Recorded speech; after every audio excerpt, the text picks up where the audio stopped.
Tonight, first responders are calling for help of their own. Some departments could close if more people don't volunteer.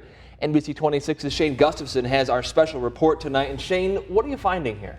Yeah, John, we've really been looking into this for a while, a couple of weeks, maybe even close to a month, and we found that there's about 800 volunteer fire departments across Wisconsin, each of them ready to take the next call for help. That is, if they can keep their doors open, which is becoming more of a challenge for many. It's a weekday afternoon, and the town of Two Rivers Fire Department is quiet. The future is an empty building. An empty building that used to be a fire department, and there's nothing left. Only 20 firefighters protect the town of 11,000, each a volunteer trusted to drop everything when seconds feel like hours. If we vanish and we're not here tomorrow, and they've got to come from a neighboring department 10 miles away, that 8 minutes might be 15 or 20. The department is stretched thin, down nearly a dozen members.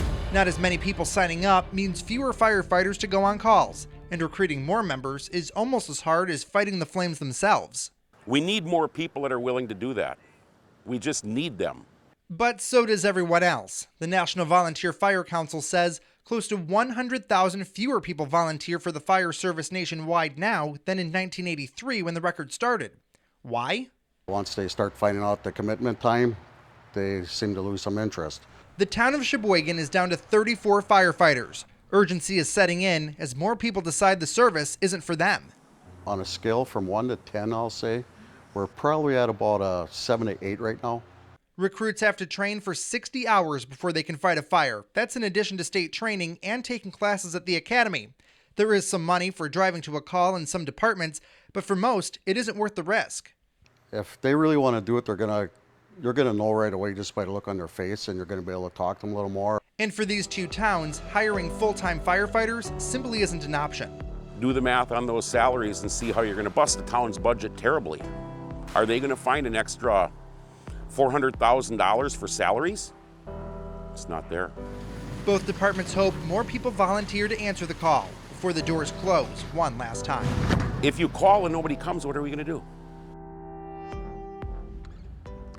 Now, both departments say if the situation gets worse, they'll have to go to their town councils and ask for help. And if that doesn't work, they'll have to look into some consolidation of departments. So Shane, if the departments do go away and a homeowner calls 911, what happens then?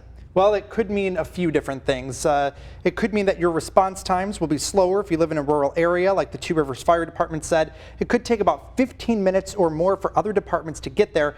It could also mean an increase in property taxes since you'll have to wait longer since there won't be a fire department closer to your house or property. And of course, if you'd like to volunteer, you can go contact your local volunteer fire department, and we'll have a list of those over on our website, NBC26.com, to provide you some more information on that. Shane, good report tonight. Thanks very much.